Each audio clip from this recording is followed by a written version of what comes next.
Noi filbe voduno bo ni lo mo khojira zawato enu bo egbe zanzan dione ka zone bo mente mo ka buwa fidi khojira mo le no mi no tenwe mi wala ru samele fidi mi no te do bo no akhode wa bon tundo de ma zenu ku bon le dio mo au journal le choc des infos Le Monde 7 pour mon le justicier pour mon fraternité bon nous khoya matone le mlan et blonde nous bon un pombo de maha et ngayo mo de o fraternité do gbepa nous o nonewe o denouzo miton de nous Charles Saka il nous a dit bon commandant il y mason la ru e we do azoy douane wasi we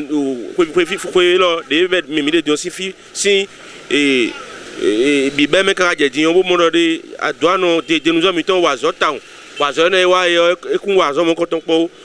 to do mi de su mi ka tun de o ahonli to e su de nous e ton bo mi so si hu wajo se to ene me ne bu ka so si go don bo ade ya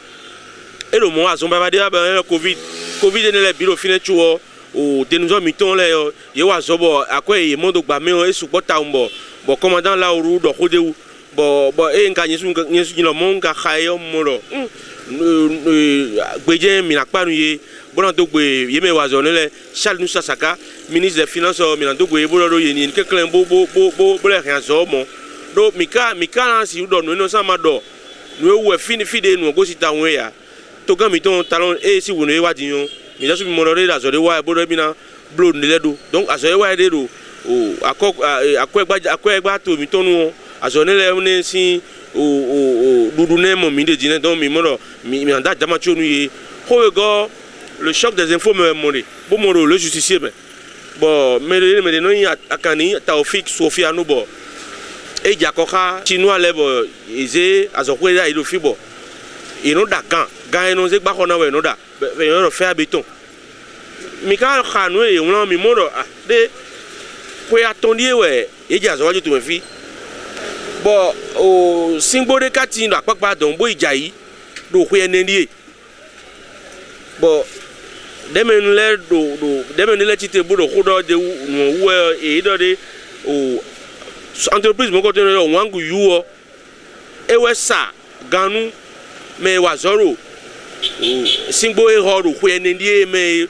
ewe mi pon ko me o no me ko jama le wa mi mo ko ku de da yo ku so gbe o di ko so gbe di